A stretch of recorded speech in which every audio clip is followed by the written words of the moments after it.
An AI real story. Free AI tools and legislation.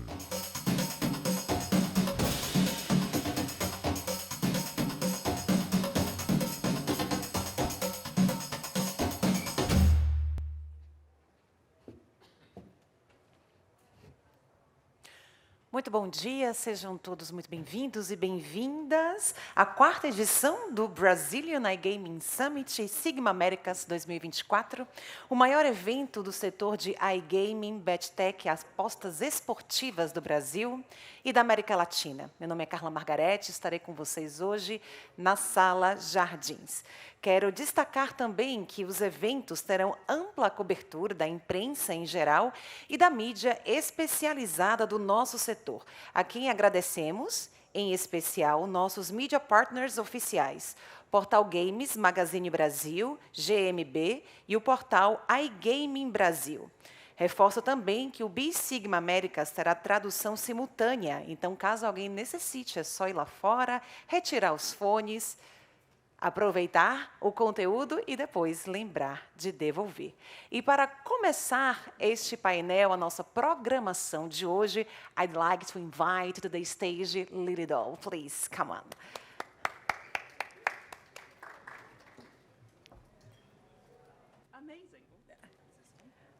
Testing. Amazing. Yeah, we're in action. Thank you so much for the warm welcome. Good morning, everyone. This is Sigma Day 2, and you have joined us for our AIBC segment. That stands for Artificial Intelligence and Blockchain. I think everyone in this room will agree that artificial intelligence is such a hot topic right now.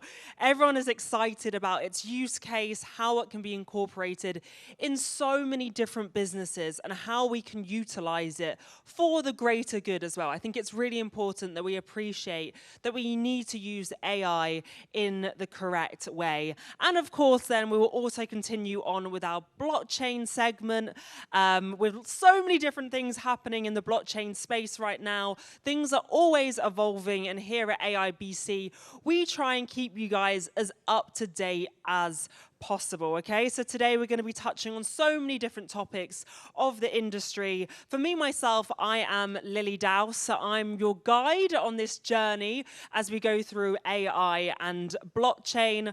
I travel the world working at so many different conferences now, and it truly is a pleasure to be here in Brazil. I've had such a warm welcoming, and I think within this industry, it's really important to actually take a deep dive into the different jurisdictions, see what they're doing in the space, how is it being regulated, how can you actually bring businesses here and operate. It's very different wherever you travel in the world, be it Asia, be it the Middle East. I'm obviously from London originally, and things which are happening in London right now, it's very, very different than what's happening here in Brazil. So we have to be adaptable. We have to realize that every market is very, very different. Even Brazil to the rest of LATAM, it's all so different. So we really need to, take a deep dive and learn from our amazing speakers that we have on this stage today. So I think we're going to first of all start with our impact, all about AI. So I think you should give a big round of applause for our first speaker in the house today. This is Kenneth Corrêa, the head of strategy at 80/20 Marketing. He's going to be discussing an AI real story. I'm super excited for this, so please everyone put your hands together for Kenneth. Thank you very much, Lily. Good morning, everyone. To my fellow Brazilians, to people from abroad, I will be introducing myself, but I will do that in a little bit of a different way. I'll do that at the end, because I do have a very impactful story about how we can actually be using AI to shape and influence regulation. This is what I call an AI real story, because it really made an impact by the use of some artificial intelligence tools. I'll be, of course, sharing this secret and these tools that I used and how I did it and the results that we got at the end. So without further ado, let's begin. All right. Yes, oh, oops. Yeah. So let's start right away with the story. Thank you very much, folks. So I am Brazilian, so Correa, from the part of my name that's Brazilian, but I'm also American, so a half-breed here. And this story starts at the state I was born. It has a long name. It's called Mato Grosso do Sul. For those not fully aware of Brazil's map, if you get the map of South America, it's right exactly in the middle of the continent. That's where Mato Grosso do Sul is. It's a frontier. It borders with Paraguay, the country. So that's exactly where I am from. And this state is been growing in the past 50 years, is the fastest growing, or the second, it depends on the indicator that you use, state in the country, especially because of agriculture. It's an agricultural frontier. It's growing a lot into production and productivity, especially and mainly changing the matrix, which once was cattle, now it's soybeans and sugarcane, and now this has changed a lot of the economy in the state. But I'm not here to tell you about this state. I'm here to talk about the AI story. So my state was organizing an event here in São Paulo to look for investors, to bring industries to install themselves, to make use of the production of that state, and to create industrialized products. And they created this event, and I was at the event. I was hunting for customers and clients, big companies there. And then we had lunchtime. I went to the lunchtime, and then there was this person. I invited a person over to my table, and I saw it was a man by his 70s, and he was looking a little bit negative.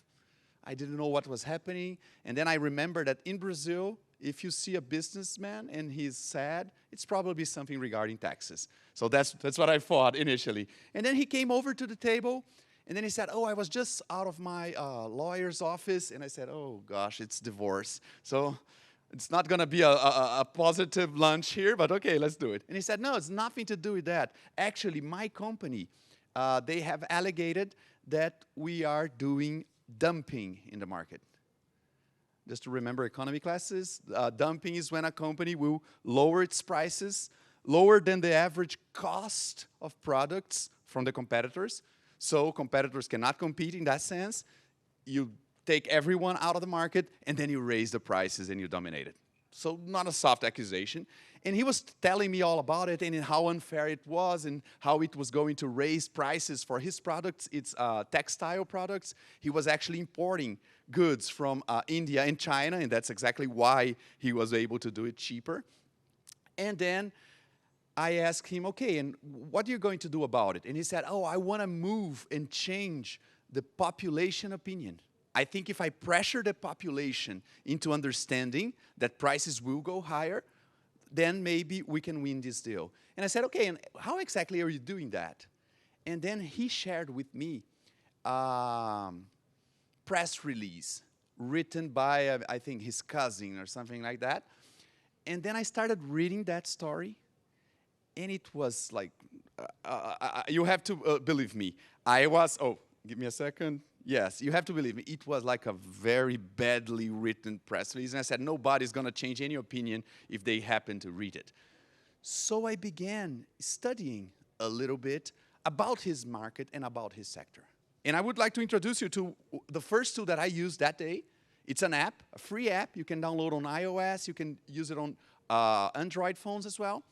And you can ask questions, not only about markets, which is exactly what I did, but it will give you updated information, and it will also quote the sources there. So you know that that information is based in something, into an article. So I was doing, what are the main macro factors influencing the textile market in Brazil? And I got all those answers there very fast. I didn't need to read any book or article or ebook or actually have to click on many different Google results. I just simply had all the answers that I needed, so I'd made my opinion on top of it. So this is a tool called Perplexity. They are invested by Amazon. They just received a round this week, so they're going even huger, and I think it's doing so much better job than ChatGPT is when you're wanting to learn something new, when you want to acquire a new knowledge that you don't know right off. It's a lot better than Wikipedia. It will use data out of Wikipedia as well, but will combine different sources and always show you where the results are coming out of. This is those squares on the top here. So he showed me the press release, and I said, oh, this press release looks awful. I didn't know who written that, so I said, you're not going to change anyone's opinion with that. Haven't you used ChatGPT? And he was like, I'm sorry? I said, why didn't you use ChatGPT? And he was like, what's ChatGPT? Okay, guys, so now he asks me that. I'm right at that table, and he gives me that opportunity. I couldn't waste that. And I said, oh, this is artificial intelligence too, and it's out, it's recently out, and it's able to make and create new content and text and blah, blah, blah. And I started lecturing him over on what ChatGPT was. And then he said, okay, but why does this make any sense? And then I said, okay, give me a second. I pulled my computer out of my backpack, opened up, made the searches in Perplexity, copied that content, pasted on ChatGPT. I asked him to send me the press release over, copied that content, send that also to ChatGPT, and said, now you write an article to change Brazil's public opinion on textile products dumping and blah, blah, blah, and put all the details right there. So again, remember, guy is in his 70s, never heard of ChatGPT. It's the first thing he's seen that. I zoom in the computer, turn it around so he can read the small fonts there, and I press go. So now try to think of that. He's seeing every word pop up right after the other and telling like this perfect story who tells everything that he exactly wants to be told. And then he's a 70 years old guy, but now he looks like he's 15. He's all amazed, and he starts yelling at other people, hey guys, come here. Come see what this guy's doing. And at this moment, he thinks, I created ChatGPT. But that's something that I realize here in Brazil. I think it's something we believe here. If somebody has a good opinion about you, it doesn't really matter if that's true. So he still thinks I created ChatGPT, and that's all right. So now he says, that's great, that's fantastic, let's put it out. And I said, okay, and what are you doing with that right now? And then he says, oh, now I'm going to send it over. And then he mentions like this very small local print newspaper. And I'm like, man, you're kidding, right? You're gonna, we've done all that, you got this perfect story, you really want to change public opinion by publishing it on a newspaper with like 7 readers?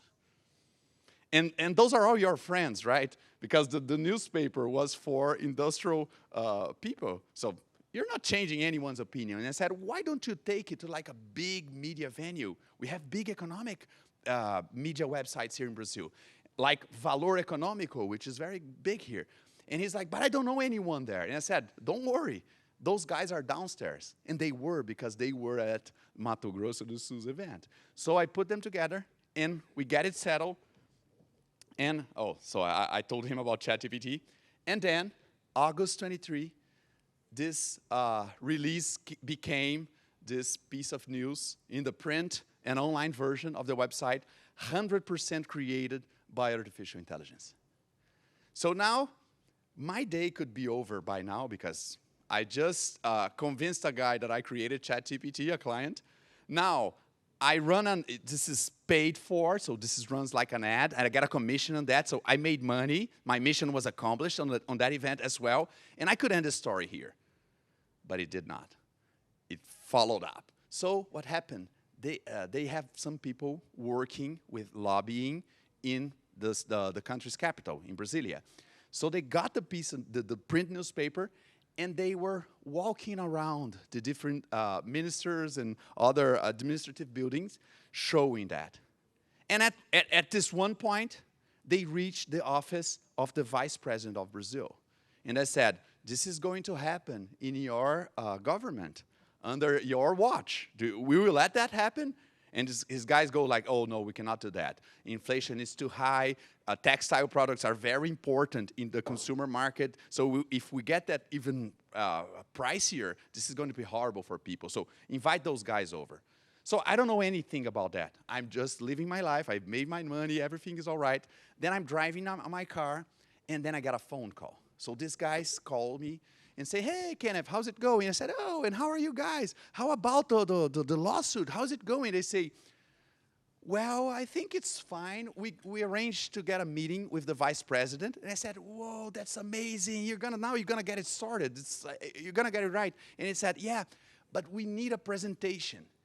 And I said, oh, of course, right? And again, you can see dollar signs on my eyes. And I say, okay, of course we can do that for you. I'll create a presentation.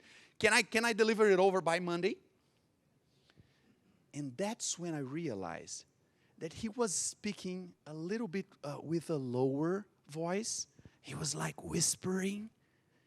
And I didn't understand why was that. But that's when I realized he was calling me straight from the meeting room. And he was like, can you make me a presentation? I need it like right now. He was inside the meeting already.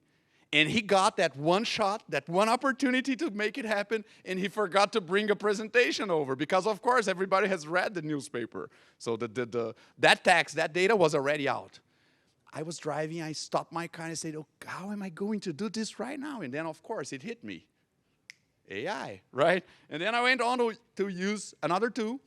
It's called Gamma, which is actually what they call a freemium tool. So it's free to use. You can make, I think, 10 or 15 presentations. And then if you come to like it, I think it's like $9 or $5 a month. So non-expensive at all. And I'm using this a lot. So I'm not making any money with this, okay, guys? I'm recommending because this really was the tool that I used to make that happen. So I created a presentation while driving. I just simply pasted the press release. I had it saved on my phone on the tool, and the tool actually created the slides right there on the spot, which I then forwarded over via WhatsApp, and they presented that over to the Vice President of Brazil. So again, my story could be over by then because, wow, I made my money by selling the ad. Now I made some money, of course, creating that presentation.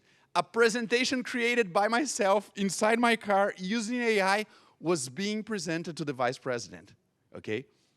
But the story did not end there as well. So what happened next? 3 days after the meeting, there was the results for the 206 meeting of whatever, and then they said, for the company being accused of dumping, and the project got canceled. The lawsuit got canceled. And those guys won a lawsuit regarding a discussion on regulation, on content fully created by AI. Of course, with a little bit of lobbying to make the meeting happen. But what I want to show you and tell you about this story is the power that we have tools like this one, which are, again, ChatGPT, free, Perplexity, free, Gamma, free too as well, that we can use like, I did that on a lunch table. And after that, while driving my car, and this is something that is really reaching, taking over, and making places.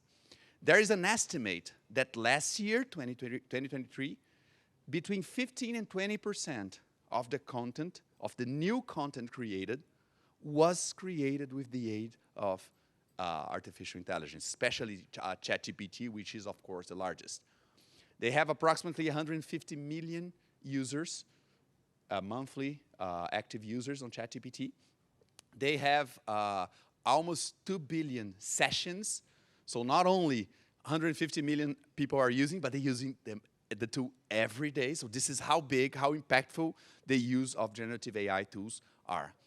And we are in what I call a new moment of AI. Because we had that first, ChatGPT is out, that is crazy, oh, the computer can think. Here in Brazil, do you guys know which question is asked most to ChatGPT? The most asked question in statistics? I don't think it will work for those of you outside Brazil, but the question is, o Palmeiras tem Mundial? Okay, so that is the question. I'm sorry if you guys didn't get it. It's like so a Brazilian joke. But the thing is, this after this period when people were testing the tool and, oh, what are the political opinion of ChatGPT and all this crap, after that, people are using it into production. And it's really delivering the results. There was a study by McKinsey, the consultancy. After 1 year of use of ChatGPT into their operations, they compared the time people using AI, using actually ChatGPT, were taking to complete tasks compared to the time other people not using ChatGPT to complete the same tasks. The number, 40% increase in productivity. So I hear everybody discussing the idea of a 4-day work week. Have you been hearing that? Right? Let's try to break it down after the pandemic and stuff. But when I say 40%, we're actually talking about 2 days less in a week. In my own company, and I told you guys I would introduce myself at the end. At my own company, it's called 80/20 Marketing. We are a 90 people strong media agency working with clients from Brazil and Latin America, working all around 11 countries in Latin America. We use at least 11 different tools every day, and on a budget that is approximately $250 a month. That's what we spend fully on AI. I think maybe out of the 90 people that we have, 80 are using it every day. Our number, our result, 46% increase in productivity. We're using that in every stage of the workflow in the company. And okay, for marketing, for creating content, I think it's reasonable to see how it's used, but we're using it to analyze contracts. We're using it to participate on bids for companies, for the government. So we are using it every step of the way. So that's how AI is bringing 46% in productivity for us at our company. I'm also a professor at FGV, so I will talk to MBA students all around the country, all around Brazil. And this is a QR code for my Instagram account where I'm publishing news and stories, and especially those new AI tools being tested. So for this, under the time, I would like to thank Lily, AIBC, for the invitation, and I hope you guys can enjoy and use AI for your workflow as well. Thank you very much. Thank you.